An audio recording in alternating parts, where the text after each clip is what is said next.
नमस्कार मेरे प्यारे दोस्तों, स्वागत है आप सभी का एक बार फिर से आपके अपने इस YouTube channel Mister Cool Ash the Teacher में। दोस्तों, आप लोगों ने मेरा कमेंट सेक्शन पूरा का पूरा भर के रखा हुआ था कि सर कट ऑफ वीडियो लेकर के आइए, कट ऑफ वीडियो लेकर के आइए, कट ऑफ वीडियो लेकर के आइए। कट ऑफ 3.0 का पार्ट 2 अब आपके लिए आ रहा है दोस्तों। इसके पहले कट ऑफ 3.0 का पार्ट 1 भी मैंने निकाला हुआ था पहली काउंसलिंग के लिए, उसे भी जाकर के जरूर देख लीजिएगा। और फाइनली आप लोग की डिमांड पर यह रहा कट ऑफ 3.0 का पार्ट 2। देखिए दोस्तों, इसमें हम लोग बात करने वाले हैं कि जो बचे हुए पोस्ट हैं उनको इंक्लूड करके अंतिम चयन सूची तक अगर सारे पोस्ट को लेकर के चला जाए तो संभावित कट ऑफ जो है वो क्या हो सकता है, इसके बारे में चर्चा करेंगे। इसके पहले अगर आप चल पड़ रहे हैं तो चैनल को सब्सक्राइब करके बेल आइकन दबा दीजिएगा, क्योंकि शिक्षा विभाग और अन्य विभागों से जुड़े हुई सबसे सटीक और सबसे एक्यूरेट जानकारी देने वाला चैनल है आपका अपना Mister Cool Ash the Teacher. पूरे आंकड़ों के साथ में आया हूं दोस्तों। अभी भी 50% ऐसे लोग हैं जो वीडियो को लेते हैं बिना सब्सक्राइब किए हुए आनंद, तो भैया चैनल को सब्सक्राइब करके वीडियो का आनंद लीजिए, आपको और भी मजा आएगा। तो चलो दोस्तों स्टार्ट करते हैं। देखिए दोस्तों, सबसे पहले तो इसके लिए हमको कुछ कैलकुलेशंस जो है वो निकालने पड़ेंगे। उन कैलकुलेशंस में सबसे इंपॉर्टेंट ये है कि जो 2613 पोस्ट की जो चयन सूची जारी हुई है फर्स्ट काउंसलिंग के लिए, उसमें से किस कैटेगरी के लिए कितने लोगों को लिया गया है। तो यहां पर आप देख सकते हैं दोस्तों, ऑल सेलेक्टेड कैंडिडेट्स की अगर बात की जाए कैटेगरी वाइज, तो यहां पर अनरिजर्व्ड कैटेगरी में 741 लोगों का चयन हुआ है। जी हां दोस्तों, जिसमें से पीएच की संख्या है 30।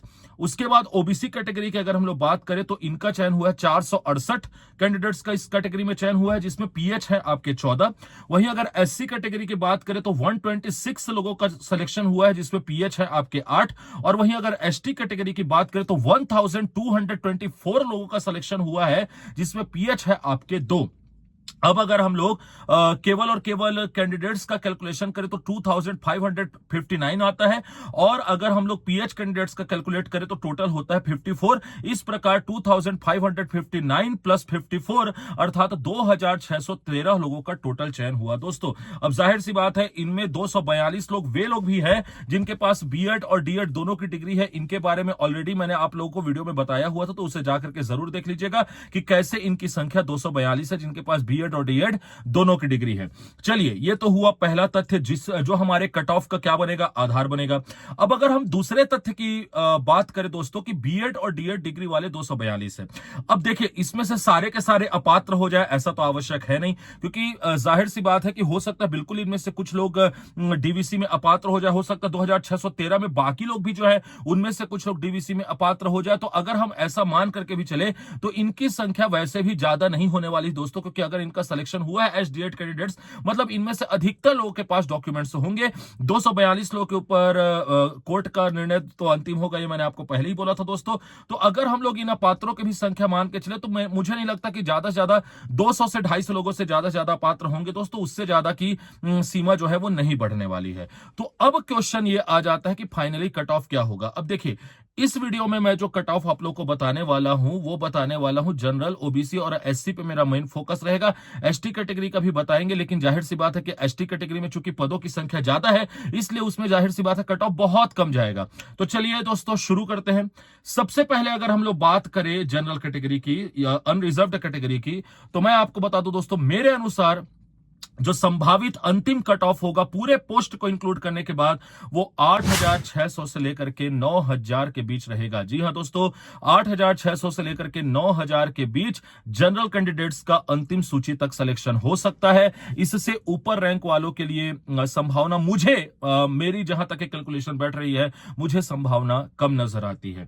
वहीं अगर हम लोग बात करें अब ओबीसी कैटेगरी की, तो देखिए दोस्तों, ओबीसी कैटेगरी में 11200 से लेकर के 11500 ये मेरे हिसाब से अंतिम सूची तक संभावित कट ऑफ जाने का चांस है। 11500 से ऊपर मुझे नहीं लगता कि अब ओबीसी कैटेगरी जो है वो जा पाएगा। 9193 तक के सिलेक्शन हुआ है दोस्तों, जैसे कि आप देख सकते हैं इस वाले में जो पहली काउंसलिंग की लिस्ट आई है उसमें 6666 यूआर में था। तो ओबीसी का 11500 तक अंतिम सूची तक जा सकता है। 11200 6,200 से लेकर। वही अगर हम लोग बात करें एससी कैटेगरी की, तो एससी कैटेगरी में दोस्तों मुझे लगता है कि इसमें भी जो कट ऑफ है वो ज्यादा वेरी अब नहीं करेगा।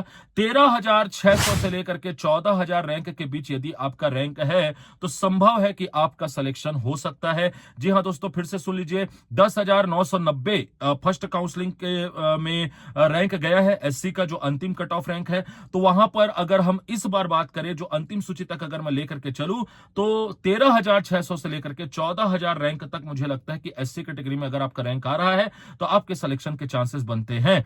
और एट लास्ट अगर हम बात करें तो चूंकि आपको पता कि सबसे ज्यादा पोस्ट जो है वो आपके एसटी कैटेगरी के हैं और 72,000 रैंक तक के ऑलरेडी फर्स्ट काउंसलिंग में जा चुका है, तो 1,00,000 प्लस रैंक कहीं नहीं गया दोस्तों।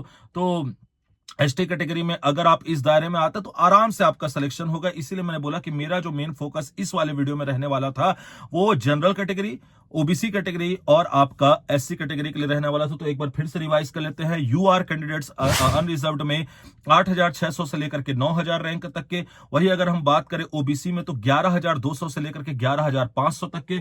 और वहीं अगर हम बात करें एससी कैटेगरी में तो 13,600 से लेकर के 14,000 रैंक तक। तो ये मेरे हिसाब से दोस्तों संभावित कट ऑफ होने वाली है और मुझे नहीं लगता कि इसके ऊपर थोड़ा जाने का चांस है। बाकी समय के गर्भ में क्या छुपा, वक्त के गर्भ में क्या छुपा, ये तो आने वाला वक्त ही बताएगा दोस्तों। इसके अलावा काउंसलिंग का भी आप लोग बहुत बेसब्री के साथ वेट कर रहे होंगे, तो आज शाम एक खास वीडियो आप लोग के लिए आने वाली है। इसके अलावा इंपॉर्टेंट डॉक्यूमेंट्स के लिए ऊपर 4 वीडियोस ऑलरेडी आ चुकी है। एडमिट कार्ड हो, ईएनटी संवर्ग हो, क्या करो भैया, जाकर के टेलीग्राम चैनल को ज्वाइन करो और वहां से अपने सारे समस्याओं का हल जो है वो प्राप्त कर लो। मुझसे अपनी क्वेरीज को शांत करने के लिए, इस कट ऑफ से रिलेटेड किसी प्रकार का प्रश्न पूछने के लिए इंस्टाग्राम पर मुझे आप फॉलो कर सकते हैं। फॉलो करके मैसेज करेंगे तो जरूर आपका मैसेज रिक्वेस्ट मुझ तक पहुंचेगा। मैं मिलूंगा आपसे नेक्स्ट वीडियो में, तब तक के लिए आप अपना और अपने से जुड़े लोगों का रखिएगा ख्याल। धन्यवाद।